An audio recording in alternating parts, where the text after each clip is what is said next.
Alright y'all, now this week have just been going crazy, especially in Memphis, with the whole Pooh Shiesty and Gucci Mane situation starting everything off. Then we'll get to this point where we're also hearing that allegedly a Memphis rapper by the name of BEO Lil was allegedly arrested for the shooting death of Yo Gotti's brother and CMG CEO, Big Jook. Now there's a lot when it comes to the backstory of BEO Lil, and there's some stuff that we know about, but it's a lot of stuff that we don't know. However, we're going to touch bases on the stuff we do know and then speak on him allegedly getting arrested by marshals for the death of Big Jook. Now off the bat, where most people would be chasing clout, Kenny is making it very clear that he don't have nothing to do with anything, and he'll appreciate it if people just kept his name out of their mouths when it comes to him having anything to do with the passing of Big Jook. Now it could be one of two things here, y'all. Either he really has something to do with it and he's just trying to play it cool like most guys who really in the streets would do, because they know that it could lead to them spending the rest of their lives in jail. Or he really didn't have anything to do with it and don't want anybody putting that jacket on him, because it can lead to him really going to jail over something that he may have never even did, or because social media trying to crack this Big Jook case. Now one of the main reasons that people are stating that he has something to do with it isn't just because of social media accusations. Kenny himself will play a role in this whether he wants to admit it or not, but he sparked everyone's interest after Big Jook was shot and unalive, and he would make a song called On Camera almost immediately after dissing, as he would state, quote, "We come and get you like bounty hunters. In front of his mama, they down his brother. 556 is hitting this ninja. Ain't no way I can miss your fat ass stomach." Now, what a coincidence that Big Jook was unalive in front of his mother. Maybe, right? Coincidence that he said his brother and then said, "Ain't no way I can miss you." Maybe just a coincidence. Who knows? But if you've been in tune with the Memphis scene since the mid-2000s, then you know that BEO has had a feud with Yo Gotti for a minute now, which goes back further than his relationship with Young Dolph. Kenny would say that it was a point in time where he actually wanted to do things musically with Yo Gotti and the CMG camp.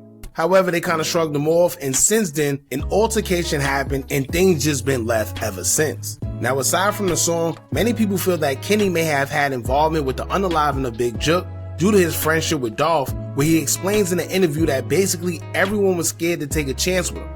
Everyone was scared to be cool with him due to his reputation in the streets, but Dolph was the only one that took time to sit there and try to bust a move with Kenny to help him out when nobody else did.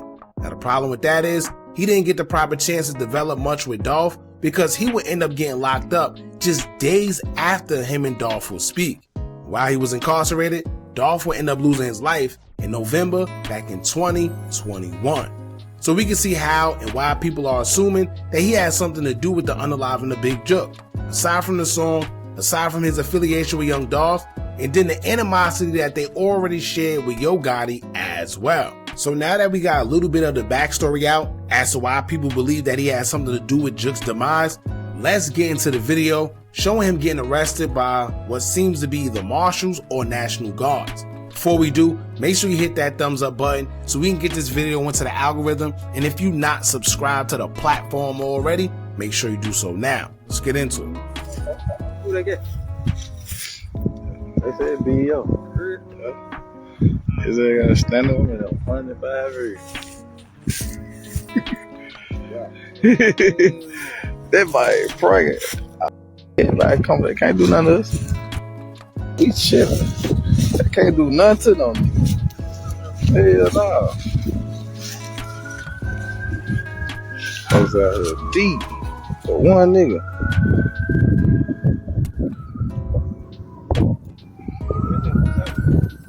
On God, damn, BEO. Damn, BEO. Huh? I'm gonna say it live for y'all. Now that video right there is why people believe he was locked up for the unaliving of Big Jook. Not only just due to the song and his Young Dolph affiliation, but also because some bloggers have also mentioned that that is the reason. But let's decipher a few things real quick. We do know that Kenny is out on federal supervised release. It's been said that he's been on a run because he violated his stipulations, and as y'all know, whenever you on parole or probation, once you violate, they come and get you. keep in mind, it's usually the marshals or something to that extent if you're on federal supervised release. Now, the only thing that was kind of weird to me was that usually when you're caught for a probation or parole violation, it's almost guaranteed that you're going to do a few months, sometimes even a year, depending on how much time you got left on your sentence.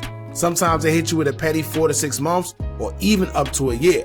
But if you have a PO that's just overly doing too much, then they can give you a year or more depending on your time and how they want to do you. So I don't know, maybe the feds got different guidelines. However, it seemed like he has bonded out. And speaking of bond, clearly he didn't get caught for a body or anything of that nature because he had a bond of just $10,000. Now, if he had a bond of just $10K, whatever he was caught for wasn't that serious, and it most definitely wasn't no homicide.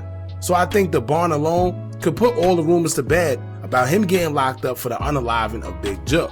Because whether he really did or not, he wasn't arrested for it. But he did admit that while he was in there, they may have asked him about it and interrogated him for about 8 hours, all thanks to social media trying to pin him to that body.